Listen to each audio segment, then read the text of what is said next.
بسم الله الرحمن الرحيم.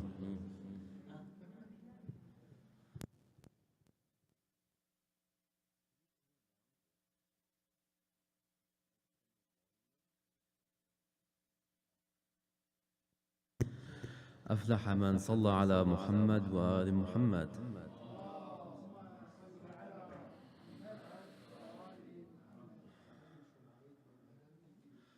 أعوذ بالله من الشيطان الرجيم. بسم الله الرحمن الرحيم. اللهم صل على محمد وآل محمد. اللهم صل على محمد وآل محمد. اللهم صل على محمد وآل محمد وعجل فرجهم. اللهم إني أسألك برحمتك التي وسعت كل شيء وبقوتك التي قهرت بها كل شيء وخضع لها كل شيء وذل لها كل شيء وبجبروتك التي غلبت بها كل شيء وبعزتك التي لا يقوم لها شيء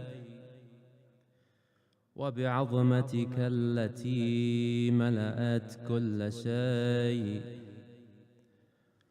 وبسلطانك الذي على كل شيء وبوجهك الباقي بعد فناء كل شيء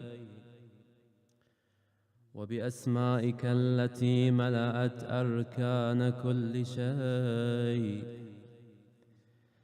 يا نور يا قدوس يا أول الأولين ويا آخر الآخرين.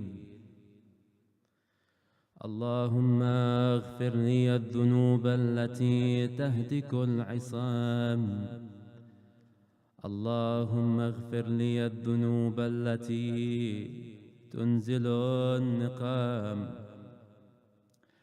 اللهم اغفر لي الذنوب التي تغير النعم. اللهم اغفر لي الذنوب التي تحبس الدعاء. اللهم اغفر لي الذنوب التي تحبس الدعاء. اللهم اغفر لي الذنوب التي تحبس الدعاء. اللهم اغفر لي الذنوب التي تنزل البلاء. اللهم اغفر لي كل ذنب أذنبته وكل خطيئة أخطأتها. اللهم إني أتقرب إليك بذكرك وأستشفع بك إلى نفسك وأسألك بجودك أن تدنيني من قربك وأن توزعني شكرك وأن تلهمني ذكرك. اللهم إني أسألك سؤال خاضع متذلل خاشع أن تسامحني وترحمني وتجعلني بقسمك راضيا قانعا وفي جميع الأحوال متواضعا. اللهم وأسألك سؤال من اشتدت فاقته وأنزل بك عند الشدائد حاجته وعظم فيما عندك رغبته. اللهم عظم سلطانك وعلى مكانك وخفي مكرك وظهر أمرك وغلب قهرك وجرت قدرتك، ولا يمكن الفرار من حكومتك. اللهم لا أجد لذنوبي غافرا ولا لقبائحي ساترا ولا لشيء من عملي القبيح بالحسن مبدلا غيرك. لا إله إلا أنت سبحانك وبحمدك ظلمت نفسي. جميعا ظلمت نفسي. جميعا أحب الحسين. ظلمت نفسي وتجرأت بجهلي وسكنت إلى قديم ذكرك لي ومنك علي. اللهم مولاي كم من قبيح سترته وكم من فادح من البلاء أقلته وكم من عثار وقيته وكم من مكروه دفعته وكم من ثناء جميل لست أهلا له نشرته.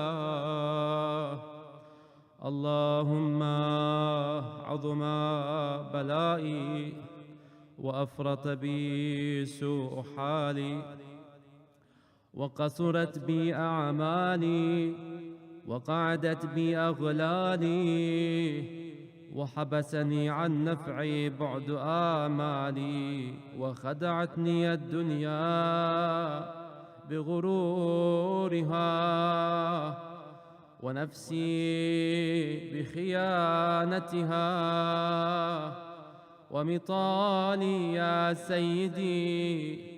فأسألك بعزتك ألا يحجب عنك دعائي سوء عملي وفعالي، ولا تفضحني بخفي ما اطلعت عليه من سري، ولا تعاجلني بالعقوبة على ما عملته في خلواتي من سوء فعلي وإساءتي ودوام تفريطي وجهالتي. وكن اللهم وكثرة شهواتي وغفلتي، وكن اللهم بعزتك لي في الأحوال كلها رؤوفا وعلي في جميع الأمور عطوفا. إلهي وربي من لي غيرك، أسأله كشف ضري والنظر في أمري. إلهي ومولاي أجريت علي حكما اتبعت فيه هوى نفسي ولم أحترس فيه من تزيين عدوي، فغرني بما أهوى وأصعده على ذلك القضاء، فتجاوزت بما جرى علي من ذلك بعض حدودك وخالفت بعض أوامرك، فلك الحجة علي في جميع ذلك، ولا حجة لي فيما جرى علي فيه قضاؤك، والزمني حكمك وبلاؤك. وقد أتيتك يا إلهي بعد تقصيري وإسرافي على نفسي، معتذرا نادما منكسرا مستقيلا مستغفرا منيبا مقرا مذعنا معترفا، لا أجد مفرا مما كان مني ولا مفزعا أتوجه إليه في أمري غير قبولك عذري وإدخالك إياي في سعة من رحمتك. اللهم فاقبل عذري وارحم شدة ضري وفكني من شد وثاقي.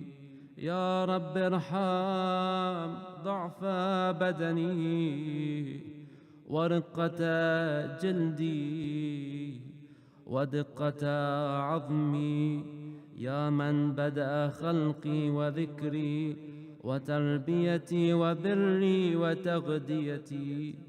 هبني لابتداء كرمك وسالف برك بي. يا إلهي وسيدي وربي، أتراك معذبي بنارك بعد توحيدك وبعد صدق اعترافي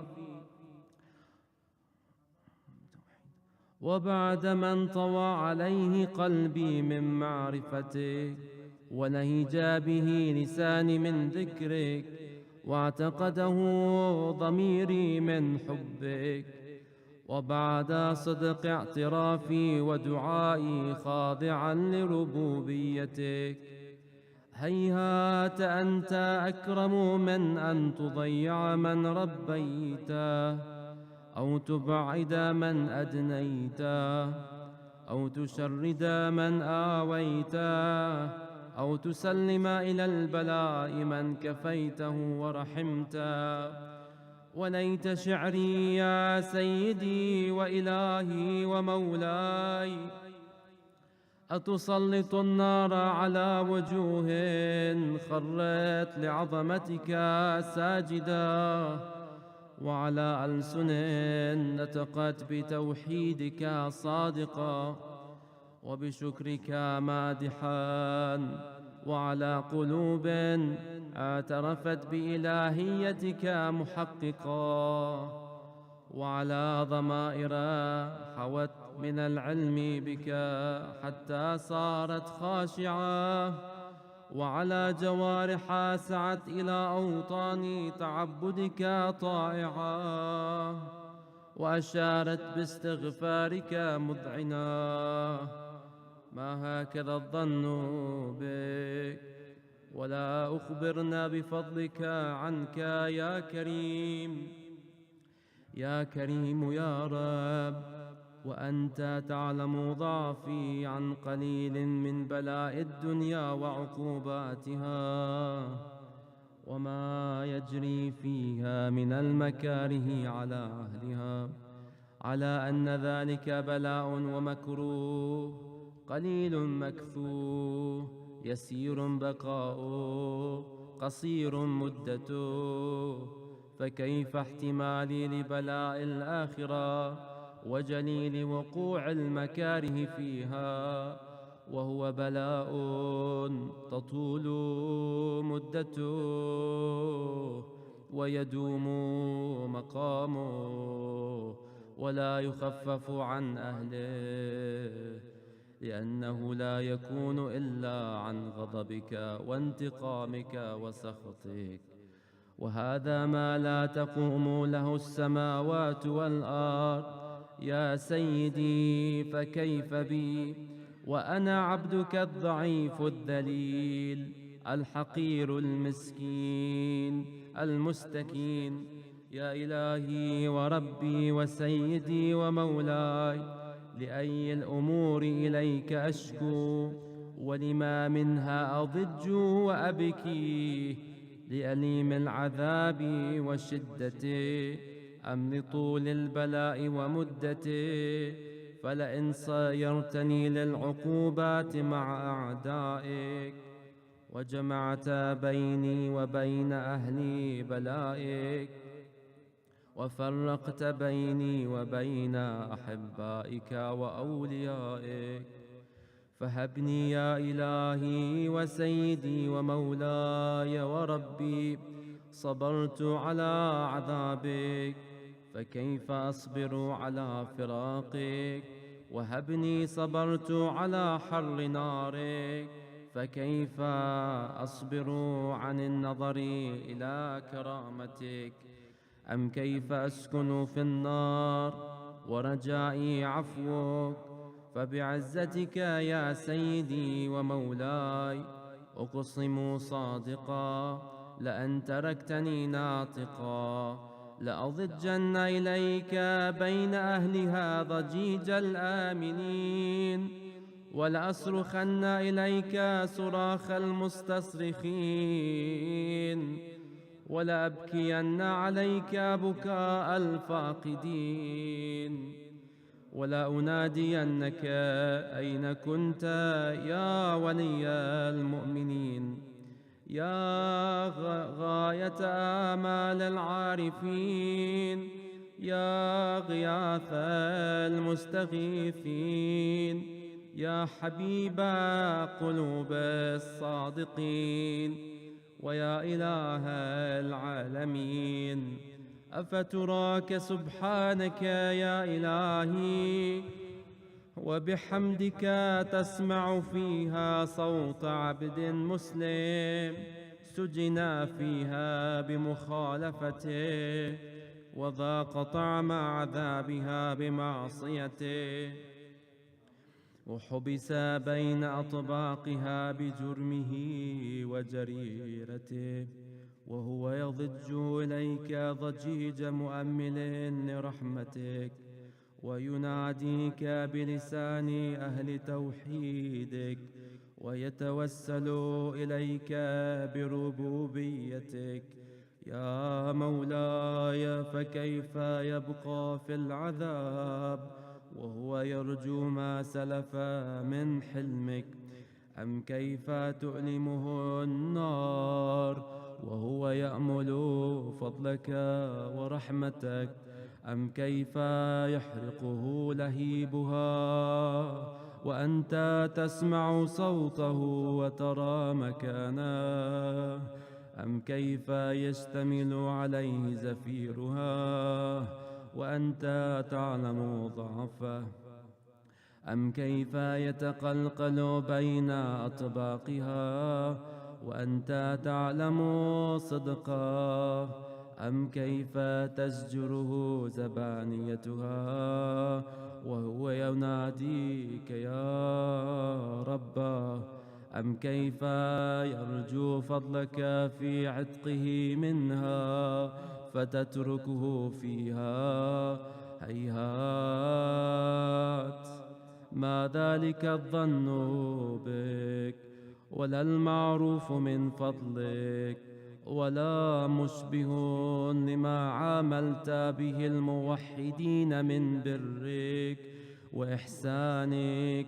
فباليقين أقطع لولا ما حكمت به من تعذيب جاحديك، وقضيت به من إخلاد معانديك، لجعلت النار كلها بردا وسلاما، وما كانت لأحد فيها مقرا ولا مقاما، لكنك تقدست أسماؤك أقسمت أن تملأها من الكافرين من الجنة والناس أجمعين، وأن تخلد فيها المعاندين، وأنت جل ثناؤك قلت مبتدئا وتطولت بالإنعام متكرما: أفمن كان مؤمنا كمن كان فاسقا لا يستوون.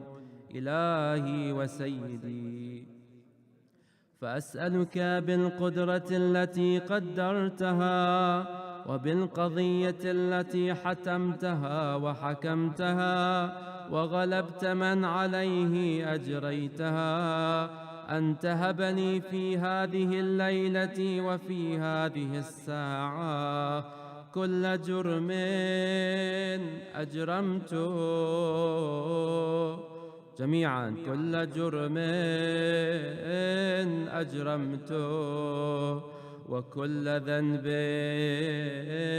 أذنبته وكل قبيح أسررته وكل جهل عملته، كتمته أو أعلنته، أخفيته أو أظهرته، وكل سيئة أمرت بإثباتها الكرام الكاتبين الذين وكلتهم بحفظ ما يكون مني وجعلتهم شهودا علي مع جوارحي، وكنت أنت الرقيب علي من ورائهم والشاهدان ما خفي عنهم، وبرحمتك أخفيت وبفضلك سترت، وأن توفر حظي من كل خير تنزل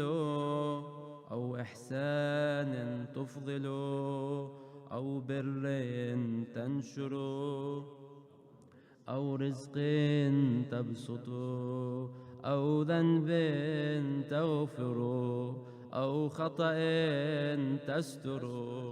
يا ربي يا ربي يا رب يا ربي يا ربي يا رب يا ربي يا ربي يا رب يا إلهي وسيدي ومولاي ومالك رقي، يا من بيده ناصيتي، يا عليما بضري ومسكنتي، يا خبيرا بفقري وفاقتي، يا ربي يا ربي يا رب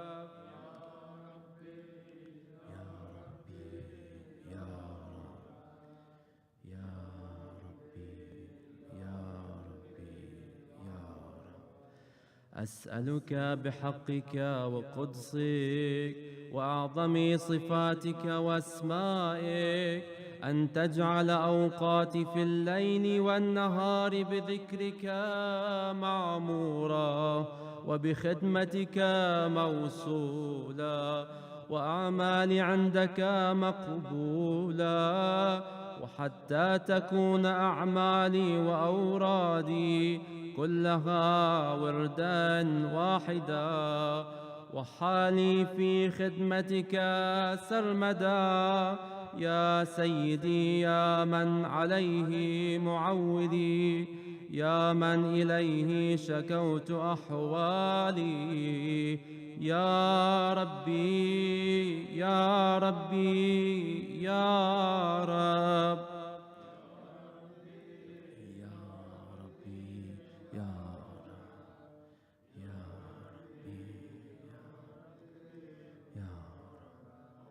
قوي على خدمتك جوارحي واشدد على العزيمة جوانحي، وهب لي الجد في خشيتك والدوام في الاتصال بخدمتك، حتى أسرح إليك في ميادين السابقين وأسرع إليك في المبادرين، وأشتاق إلى قربك في المشتاقين، وأدنو منك دنو المخلصين، وأخافك مخافة الموقنين، وأجتمع في جوارك مع المؤمنين. اللهم ومن أرادنا بسوء فأرد، اللهم ومن أرادنا بسوء فأرد، اللهم ومن أرادنا بسوء فأرد، ومن كادنا فكد، واجعلنا من أحسن عبيدك نصيبا عندك، وأقربهم زلفة منك وأقربهم منزلة منك وأخصهم زلفة لديك، فإنه لا ينال ذلك إلا بفضلك، وجد لي بجودك، وعطف علي بمجدك، واحفظنا برحمتك، واجعل لساني بذكرك لهجا، وقلبي بحبك متيما، ومن علي بحسن إجابتك، وقلني عثرتي واغفر زلتي، فإنك قضيت على عبادك بعبادتك، وأمرتهم بدعائك، وضمنت لهم الإجابة. فإليك يا ربي نصبت وجهي، وإليك يا ربي مددت يدي، فبعزتك استجب لي دعائي، وبلغني مناي، ولا تقطع من فضلك رجائي، واكفني شر الجن والإنس من أعدائي. يا سريع الرضا اغفر لمن لا يملك إلا الدعاء، فإنك فعال لما تشاء. يا من اسمه دواه، وذكره شفاه، وطاعته غنى، ارحم من رأس ماله الرجاء، وسلاحه البكاء. يا سابغ النعام، يا دافع النقام، يا نور المستوحشين في الظلام، يا عالما لا يعلم، صل على محمد وآل محمد، وافعل بما أنت أهله. وصلى الله على رسوله والأئمة الميامين من آله، وسلم تسليما كثيرا. صلوات. اللهم صل لأرواح المؤمنين والمؤمنات، ومن سألنا وطلبنا بالدعاء، نهدي لهم أجر الصلاة على محمد وآل محمد، وبعدها الفاتحة. اللهم صل على محمد وآل محمد. بسم الله.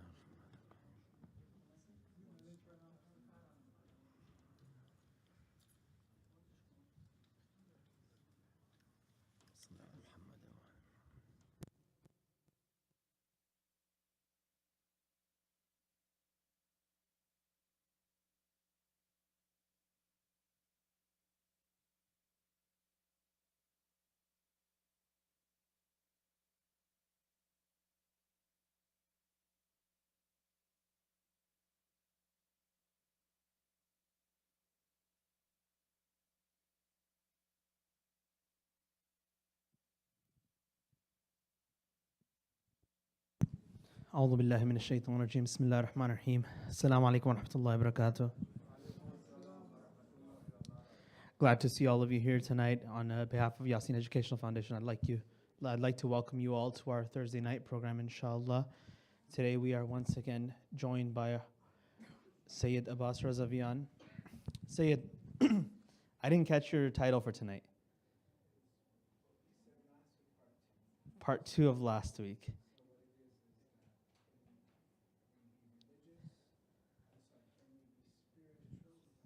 Can we be spiritual without being religious? Sorry, I tried to ask you that beforehand today, I forgot. So part 2 of Can We Be Spiritual Without Being Religious. Let's welcome him with a loud salawat ala Muhammad wa ali Muhammad.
أعوذ بالله من الشيطان الرجيم بسم الله الرحمن الرحيم الحمد لله رب العالمين والصلاة والسلام على أشرف الأنبياء والمرسلين سيدنا ومولانا أبي القاسم المصطفى محمد اللهم صل على محمد آل محمد وعجل فرجهم وعلى أهل بيت الطيبين الطاهرين ولعنة الله على أعدائهم إلى يوم الدين. We're going to continue the topic about spirituality.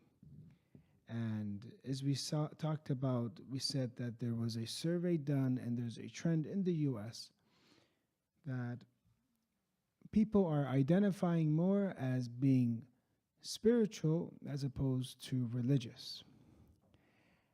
And we said that we gave a few arguments that does it really make sense? Can a person be religious, so be spiritual, for example, perform acts of spirituality, connect to their God, but not have an organized religion, not be a Muslim, not be a Jew, not be a Christian? Does this make sense? We gave a few refutations and we said that there are problems with this. And we said one is that there's no moral code. If a person is just spiritual, doesn't choose religion. And we talked about actually, one of the survey that identified from 2012, 2017, a drop of people that identified more as religious than spiritual. So one of the issues we say is this, is that religion incorporates ethics and morality. Does spirituality?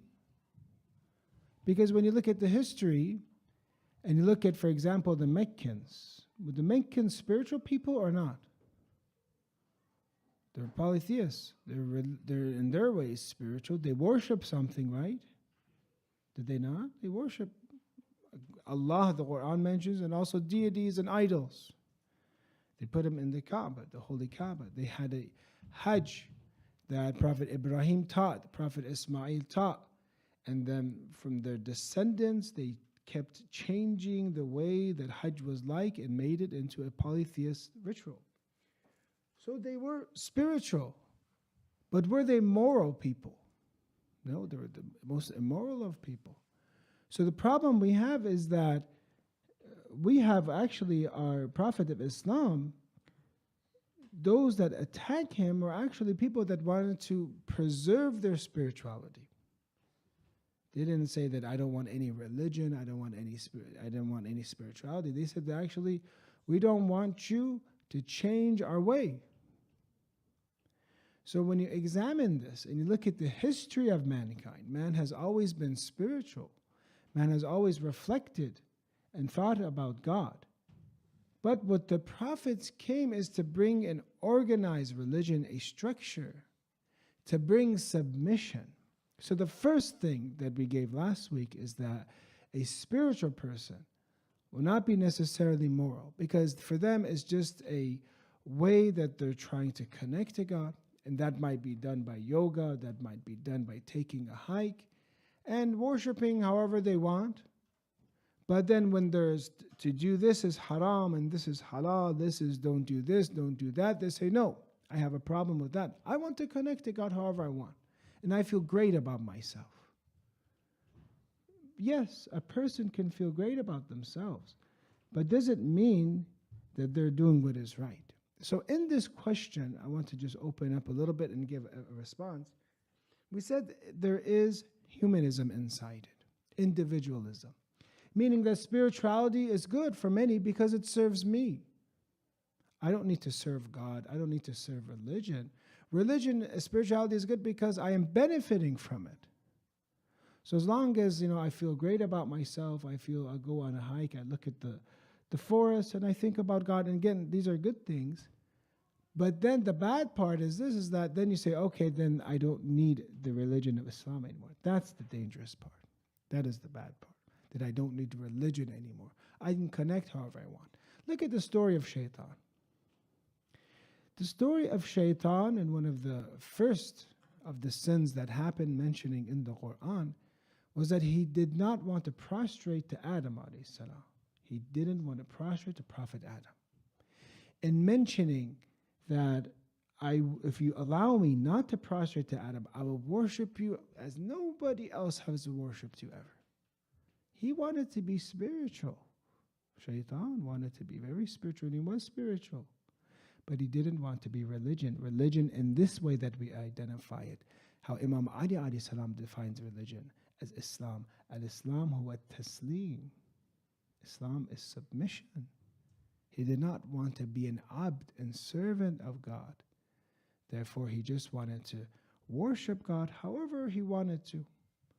And that, my dear brother, my dear sister, is the fault with when you think of just spirituality without religion, is that you're opening up people to worship however they wanted to. Look at the most spiritual of people sometimes, who are the killers of our holy imams.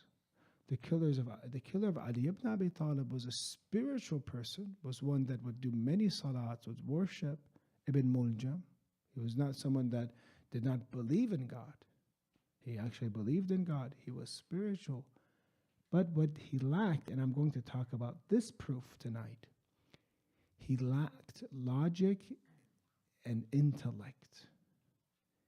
And this is one of the main components of in Islam, that you cannot just be spiritual, you have to be logical, and you have to be an intellectual as well. You have to use your aql.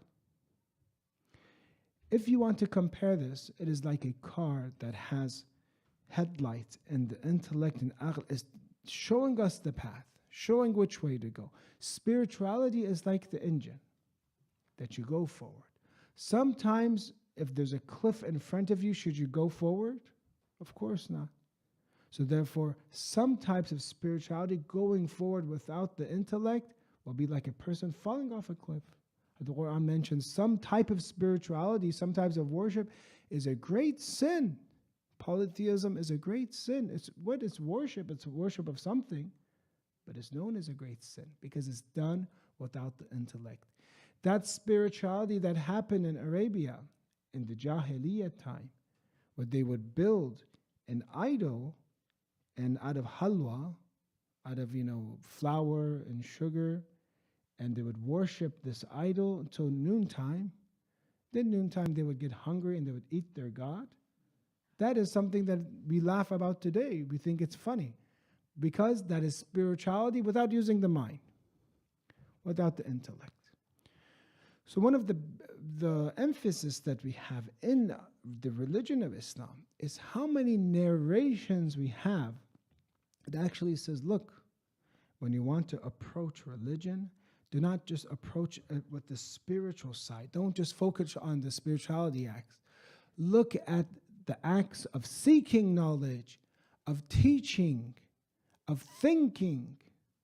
This is one of the ingrained, and I gave this story many times, that once the Prophet of Islam, Shaykh Mutahari brings this story, there's two groups of people. One group were busy worshiping God. The other group were studying and talking about, and researching religion and talking about religion. And they asked the Prophet of Islam, which one of these two is better? And if I ask you right now, many people would think that actually that really religious person should be the one that's just doing salat and crying and so sincere, and they're fasting, they're so skinny maybe, they don't like to eat food, they don't like to sleep, maybe they have a runny nose all the time, I don't know, they have something like that. Look, that's a very, he loves God and God loves him. But maybe it's that person that is reading a book and studying without his nose, for example, running. So then they ask the Prophet, ask you right now, which group do you think is better? The one that's doing, imagine even salat, that we say, hayya ala khayr al-amal, the best action. Even salat, for example. Or seeking knowledge. Which one would you choose? I think the majority of people will say, I think that person that's busy and occupied in worship. So, but the Prophet of Islam in this tradition says that actually this group is who I have been sent for. I have been sent for those that are seeking knowledge. And he went and sat next to them. I'm going to share a hadith that explains this, that how much reward, and why is it that we need to completely change the way that we look about the reward of knowledge. Sometimes we think of knowledge, Islamic knowledge, just, okay, I learned it, that's good, I know more, I'd like to study, I'm interested. But have you ever approached knowledge as one of the best ways to worship God? One of the best actions that we can have? Thinking, contemplating. Let's look at some of the narrations. This is from the Prophet of Islam in Mahajjatul Bayda, from Rasulullah sallallahu alayhi wa alihi. Allahumma salli ala Muhammad wa ali Muhammad wa Qalilul ilm khayrun min kathiril ibadah. A little bit of knowledge is better than a lot of worship. SubhanAllah. We always think that actually worship is better. Most people don't think this. It's good. Again, I'm not trying to say this so we cancel the dua part in our majlis dua kumail and I can speak for 2 hours. I'm not saying that. We need to actually worship God but I'm saying it's enjoined. It's worship with knowledge, and it becomes very powerful then. Then it becomes powerful worship. Or for example, comparison of the knowledgeable man. And I'm not saying this that I think I'm a scholar, I'm a student.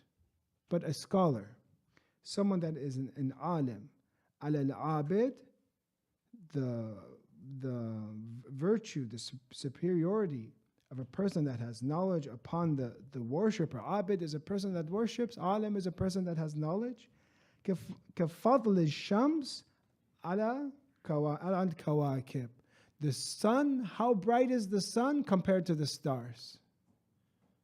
The sun compared to the stars. Even an alim that is resting on his farasha, back then they would rest on rugs, sit on the rugs, sleep on the rugs. He's an alim, he's resting upon. You see an alim, he's resting, and he's thinking about his actions. He is khayrun min ibadat al-abid 70 aman. Then 70 years of worship of an abid. These narrations are showing us this, that the virtue of seeking knowledge is more than the act of worship. So I'm going to continue with other narrations, so that many times that we don't realize the importance of this. And let me actually say this hadith and then we'll continue. One of the nice hadith that I saw about this is, if I ask you today sincerely, which one's higher? Worshipping God, qiyam alf layl, 1,000 nights of worshipping God. And imagine every night you prayed 1,000 units of prayer. What's 1,000 times 1,000? No, alhamdulillah. Those that the knowledge, brothers that seek knowledge, they answered really quickly. 1,000,000 units of prayer, 1,000 nights, 1,000 rak'ah. Put that on one side. The Prophet of Islam mentions in Hadith to Abu Dhar, مُذَاكِرَةِ الْعِلْمِ, a majlis, a julus, sitting together. When you talk about knowledge, when you talk about, when you say narrations, talk about hadith, you talk about Islamic knowledge, because the other types you could say maybe is not, this doesn't refer to all other types of knowledge, Islamic knowledge, knowledge of the verses of the Quran, knowledge of the Sunnah, for example. A gathering where you sit together and you're just talking about knowledge is one sa'a, one julus of this is higher than 1,000 nights, 1,000 rakats prayed in each night. 1,000,000 units of prayer. Sitting. Unfortunately today, my dear brother, my dear sister, they have taken this away from our youth. Many youth today, they say, I don't like speeches. One is maybe people like me, for example, speakers are boring. And they think, most of my people that like my speeches usually are 70 and above. They love my speeches. The youth, they sometimes don't. But one of the other reasons is that because of social media, because of the TikTok attention span, that you have 60 seconds, and they made it a little bit longer maybe recently, but say 3 minutes or whatever, that you can have get your point across in that 60 seconds or even 30 seconds or 15 seconds, and there's no even Bismillah ar-Rahman ar-Rahim anymore. It's just they just say it and go. And that if you don't like it, you swipe up and you go to the next one. Swipe up, go to the next one, swipe up. What do you think that does to someone? They can't focus anymore. One little thing, they're like, next one, next one, next one, next one, next one. So then when they're at a speech and I'm speaking, they keep wanting to swipe up and go to the next speaker and go to the next thing. It's called TikTok attention span. Not only are speakers saying this, but professors in university are saying we're limiting the minutes of instruction we're giving to our students because they can't focus anymore. So yes, some part of it is due to the presentation, the style. The other is to the audience. And what they're doing is, I'm not that interested in speeches. But remember, my friend, it's not just about the speech. Come and think about it this way. I want to sit down and do an act of worship equal to 1 million units of prayer. That's a smart person. That's a smart person, mashallah, a person that does that. That's why they ask some of our ulama. And many people, they want to give good action to their deceased, to their marhumin. They want to do isala thawab, for example. And they ask them, what is the best action? A lot of times we say, what? Giving food. Very good action. We like to always give food for our deceased. But when they ask some of the ulama, like Ayatollah Bahjat, they say, what should we give to our deceased? It says, give them knowledge. Grant them the gift of knowledge, meaning do something for knowledge in their name. Do something, put a gathering together, sponsor a gathering, sponsor a lecture, sponsor, a book that is being printed would be very good, or a video that's going to be made that teaches Islam, for example. Because of this, because of these narrations. So one, if you want to remember this tonight, one saw, and again, not my lectures, not my speeches, but I'm a student, a lecture of a scholar, a qualified scholar, or mudhakir of knowledge, even if it's not a scholar. Mudhakir, you're talking about knowledge together. 1 hour with your friends, mubahith, is equal to 1 million units of prayer. It's not equal, afdal, better than. Then the tradition continues, it's better than alf ghazwa. Ghazwa is usually referred to the battles that the Prophet of Islam participated in. They call it ghazwa, that he himself was in. Better than 1,000 ghazwa, meaning one type of 1,000 battles. Imagine you're alongside with the Prophet of Islam, you're defending him, helping him. That 1,000 of those are 1 hour of seeking knowledge. Or we have, for example, qira'atul Qur'an. It is better than ahabbu ilayya from the Prophet min qira'atul Qur'an 12,000 marra, 12,000 complete recitations of the Qur'an. When you look at these narrations, some people misuse these and abuse these narrations. They go, I'm not going to read the Qur'an anymore. I'm not going to do mustahab prayer. I'm just going to sit to a speech 1 hour and that's it. No, these narrations are not saying don't do those. Don't stop doing those. Continue those. Read the Qur'an, obviously. Think about it. That's the best of actions. Continue your salat, of course. It doesn't say cancel those. But search for knowledge more. Be seekers of knowledge. So 12,000 recitations of the Qur'an. And then also continued, says, the reason for this, فَإِنَّ بِالْعِلْمِ تَعْرِفُونَ الْحَلَالِ وَالْحَرَامِ. Because with knowledge you understand what to do. You understand what is haram, what is the red light, what I shouldn't do, and the halal, which is allowed. You understand what is wajib. You understand the most important question that we have: how should I live my life? How should I live my life? I want to be a good God. Many people today, dear brother, dear sister, they want to reach God. They don't know how. They don't know what will make God happy. They just don't know. So they just do things in their mind that they think is going to make God happy. How do they know? one of the things we have about the intellect is that there is aql that is nadari, that is theoretical aql and intellect. The other is al-aql al-amali, practical intellect. The theoretical mind is the mind that you think it is theology, philosophy, and you think about existence. You think about what I'm going to do when I die. How is life going to be after that? Why do I need religion? Why do I need prophets? Why do I need imams? This is part of the aql al-nadari, the intellectual mind. This is good, it's part of that. The other is al-aql al-amali, the practical mind. The mind that is telling you, do this action, don't do this action, by itself, and also by help with the narrations and verses of Quran, to understand what to do and what not to do. Obviously, in general, when you look at the mind and intellect, in general, yes, it knows its limits. This is bad, evil, we understand in theology, we understand that the mind understands what evil is to some extent. But exactly what is haram, the mind cannot give an exact instance. If questions, a few the questions, if I ask you, few instances, and I gave some of these instances here. Like, for example, lying. Lying, the aql says, okay, it's not right. Right. But what about, should I lie if someone's life is going to be in danger?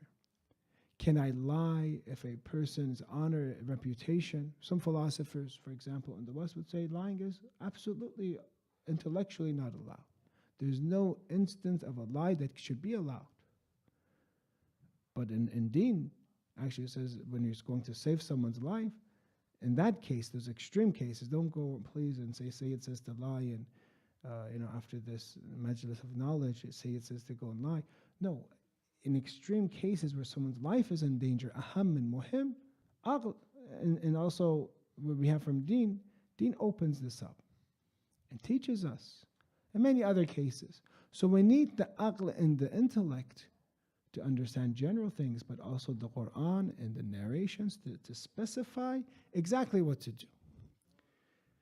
So therefore, when you look at this together, you come to the conclusion that to refute this and to say that, can I just be spiritual? We say, no, you cannot. You can be spiritual as long as you're logical, as long as you have proof, as long as you are a truth seeker. The other problem with this is that many people today in society, they want to be spiritual with anything that helps them and makes them feel better.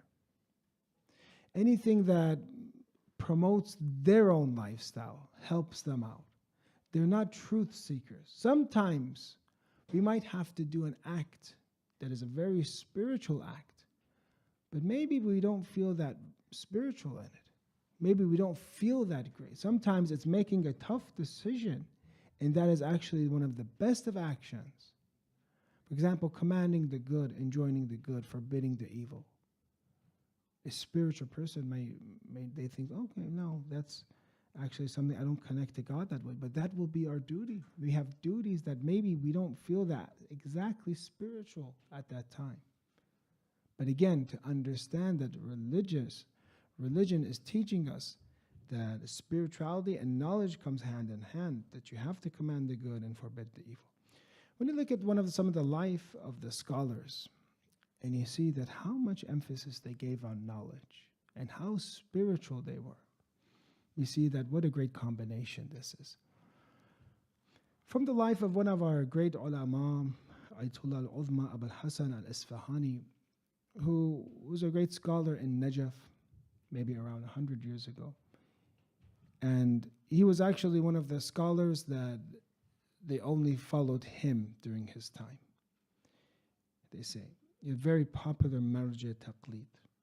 They say when he was young studying in the Isfahan area, his father was against him studying, and he left to go to the city to study knowledge, to seek knowledge. And his father came and surprised him one day. Just maybe there's college students today, I don't know if your parents ever surprised you with a visit to your dorms, and they see everything's messed up and everything's disorganized. So he came on a surprise visit, and he saw his son is actually suffering. There's no light. There wasn't electricity in Najaf back then, so they would light with oil. So they don't have light. He didn't have light. He didn't have a heater. It was wintertime. It was cold. He was freezing. And he didn't have anything to eat. And what age was he? Maybe around 12. At a young age, that he sent his son by himself, and that he saw this situation with his son seeking knowledge and basically almost torturing himself. He said, that's it. That's it. You have to go. You have to leave. You have to come with me. Then this young student that would become one of the great ulama in Maraja, he said to himself that he prayed to the Imam of the age, the 12th Imam, that help me. He said, help me. Let them know that we are not without a sahib, that I have a sahib, I have an owner, I have a mawla, I have an imam. Because when they see this, they think that I'm left alone. Tell them I have somebody. Someone rings the doorbell or comes in and gives him at that time money for say coal, charcoal, or whatever to heat themselves, money for oil, money for food for his guests, and sends this message, gives them this message that said that tell them that you're not without it, you're not masterless, you have a master. Tell them you have a master. And then his father was struck. How is the coincidence of this? That suddenly someone just comes without even knowing anything. Someone just comes and gives money. He understands that in a miraculous way, God and the Imam, they give attention to knowledge, a seeker of knowledge. They protect the person that is seeking knowledge. And his father became very ashamed about himself and says, you know what, son, I know you're suffering in this way, but he says, what the path that you have is a good path. This is a blessed path for you. And later, this student that was 12 became one of the supreme ayatullahs. Why? Because he sacrificed for knowledge. He gave what he had for knowledge at a young age. And you see from this story, the moral of this story is the Imam of the age approves of those that seek knowledge, because this is in our narrations. And you see at the same time how great it is, again, not me, but a true scholar, takreemul alim, how good it is in our religion to give respect to a scholar. إِذَا رَأَيْتَ عَالِمًا فَكُنْ لَهُ خَادِمًا. When you see a scholar, be a servant of him. مَنْ وَقَّرَ عَالِمًا فَقَدْ وَقَّرَ رَبَّهُ. Whoever shows reverence to a scholar has showed reverence to his Lord. Unfortunately, I was going through some of the headlines of news today and saw something that is occurring in Iran today. Very, a small group of people are doing this, but it's called turban tossing. That they go and they see a scholar of religion that has a turban and amama, and they go and they, knock it off. Small. I only saw, I saw this on social media as well. Small incidences. But unfortunately, the media was shown it in a way as if it's prevalent, it's happening everywhere. And no, first of all, these are very isolated instances. But the fact that when you look at this, you see that some of these poor scholars that are there, they're not even these that are walking, obviously just going home or somewhere, they're not politicians. They're just scholars of religion in the hawza, teaching the hadith, teaching Quran. And you see some of them abused, some of them older, falling on the ground, for example. You see that, society has come to such an extent to disrespect the alim, which in this narration is as if you're disrespecting the Lord.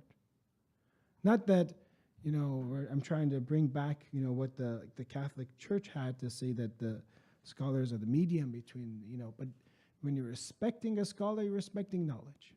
And we're disrespecting them, you're disrespecting Islamic knowledge. This is something, very unfortunate today. At the end, we want to talk about this main aspect, that can someone, again, be spiritual without being religious? Dear brother, dear sister, one of the core instincts inside a human is the desire for truth. The desire for truth. Innately, we are truth seekers. Everyone wants to know what happened, even if it's a movie, if it's a book, if it's this world. Everyone wants to know what happened, what is the truth. Nobody likes falsehood. Nobody likes lies. We're actually tired right now of falsehood everywhere, lies everywhere. If a person is only spiritual and doesn't want to approach religion, spirituality does not solve the mysteries of life. It doesn't. Does spirituality tell you where I came from, where I shall go, where I am right now? No. It's just, acts of worship. But this intrinsic desire inside of us to find the truth, to seek the truth, that is actually one of the most, you could say, fulfilling desires that are inside us. Did you ever learn something beautiful about your religion that you had a great feeling, live that, enjoy afterwards? Why? Because that's in you. You like to seek the truth. One of the beauties that God has put inside us is the desire to seek truth.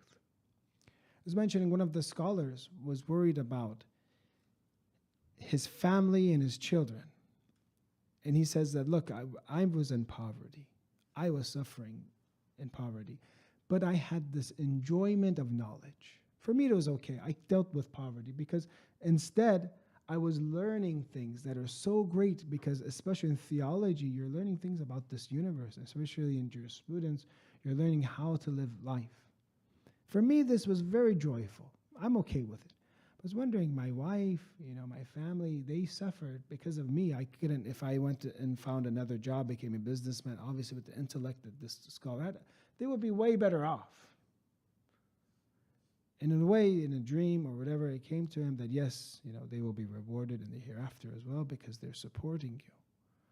They'll be supporting, they will be their sharik as well, their partner of your studying as well. So that sense of joy, of reading, of studying, these are all desires inside us that help us to seek the truth. Everyone wants to know, for example, what is the meaning of life? Where did I come from? No. Tell me about God. Tell me what's going to happen when I die. Tell me the instances. What will happen? What happened in the grave, for example? Would I be accountable for my actions? So this is something that if you only seek spirituality, then you're going to be severed from truth-seeking. And we don't choose our religion based on how good we feel. It's not just a feeling. We choose our religion, our way of life, because it is the most logical thing to do. Because we think of it logically. And we say that, was there a prophet 1,400 years ago? There was a person that everyone says brought this holy book, the Quran. Everyone says he claimed to be a prophet. Was his statement true or not? Was he a prophet?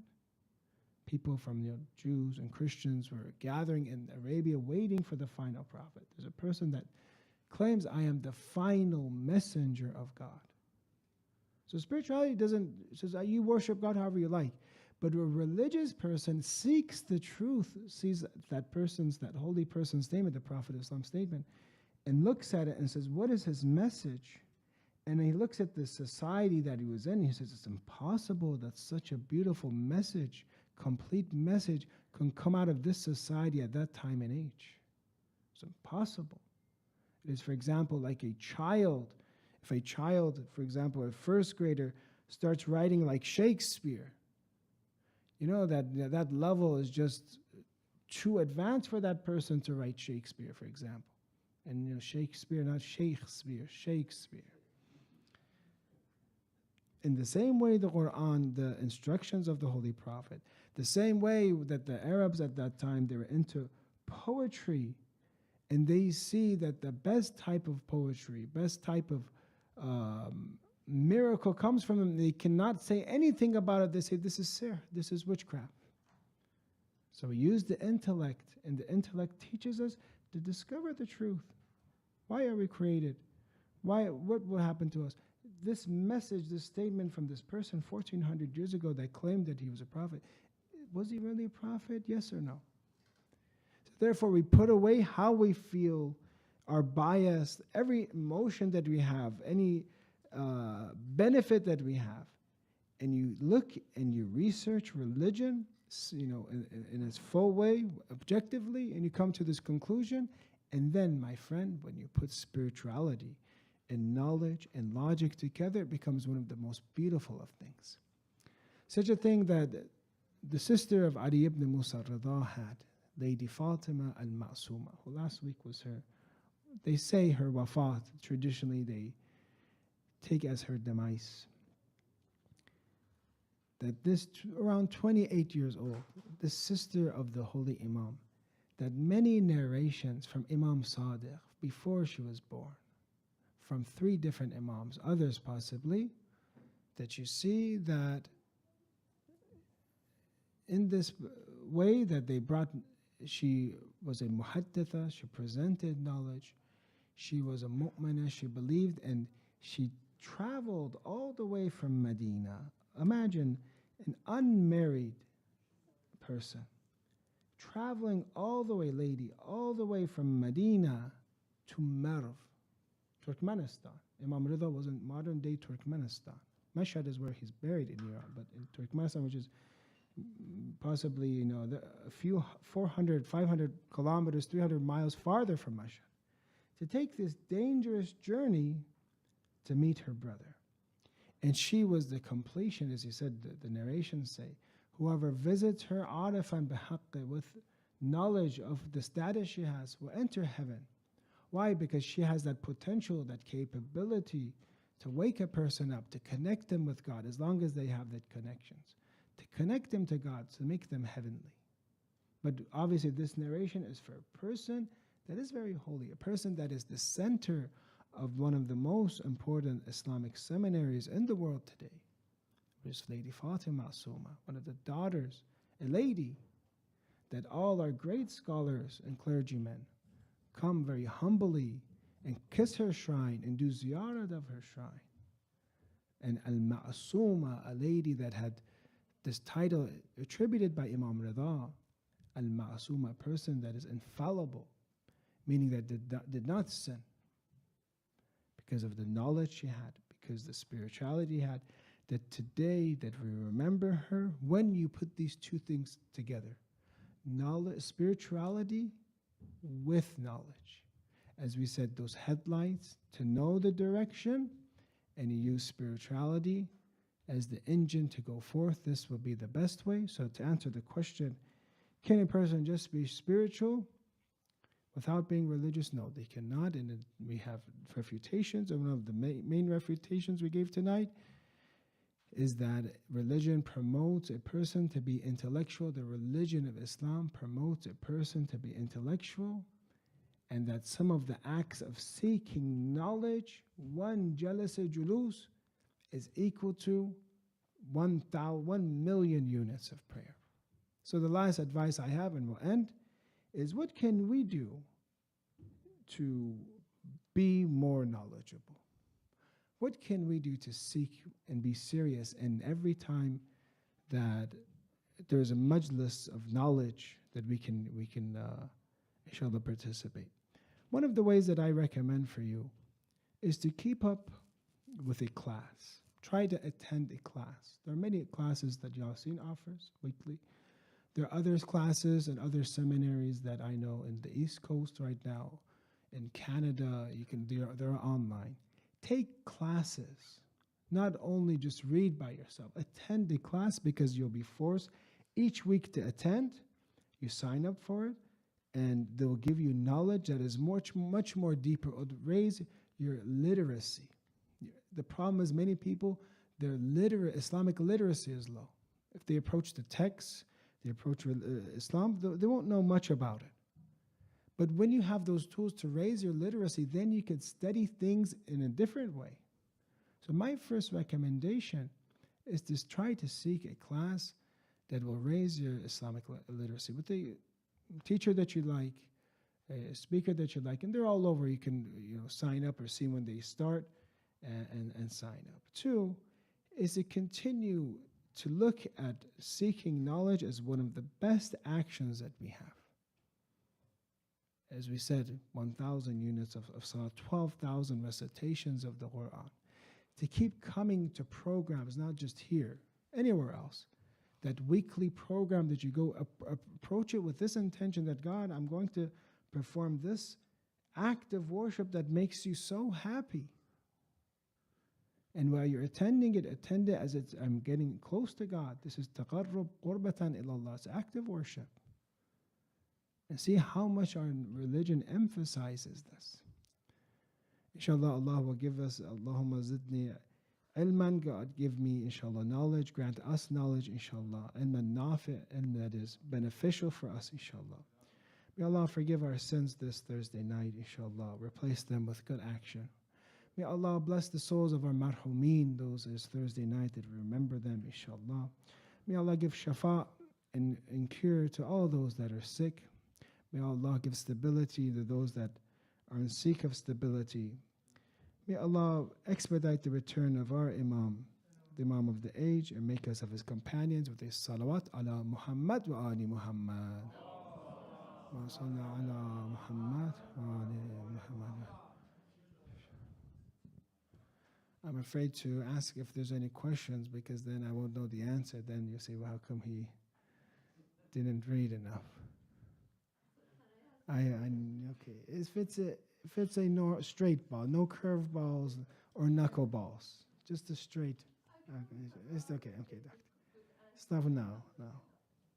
So when we do namaz, we say Surah Al-Hamd and then one surah after. Yes. I used to hear that one of the rakat has to have Qul Huwallahu Ahad for sure, and the other one can be another surah. Is that correct, or can both times be a different surah?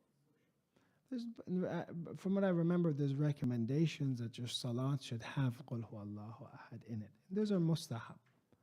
To have Surah Al-Tawheed, because that is one of our most important surahs in the Quran, is Surah Al-Tawheed, Surah Qul Huwallahu Ahad. That's one of the reasons I myself always incorporated in my salat. And yes, but you can do you don't have to do Surah Al-Tawheed. You do not have to do. You can do any surah that you want, but it is better to have, at least in one of the rakats, to have Qul Huwallahu Ahad. Other surah they recommend too is Surah Inna Anzalnahu fi Laylatul Qadr, Surah Al-Qadr.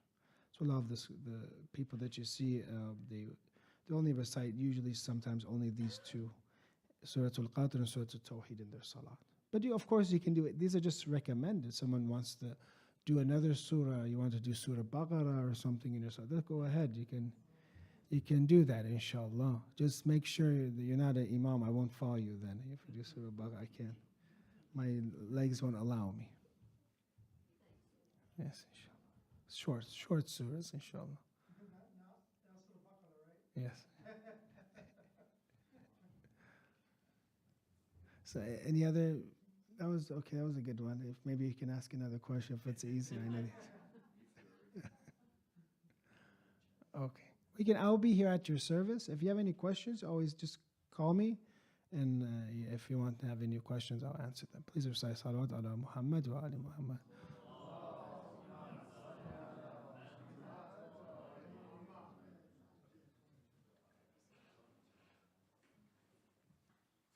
Astaghfirullah. No, thank you.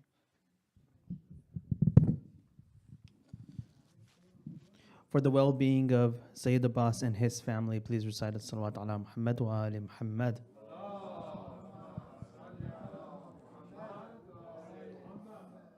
Thank you very much, Sayyid. We're always glad to have you, alhamdulillah. I'm going to make a few quick announcements. One is the family camp that Yasin hosts every year, Karama Camp. Planning has started for the next year. If you're interested in helping plan, if you want to be a volunteer that helps plan, feel free to talk to me and I can get you connected. And I believe if you check the email from last week, there's a link you can click and fill that out. We have, back to the topic of classes, Sayyid Abbas.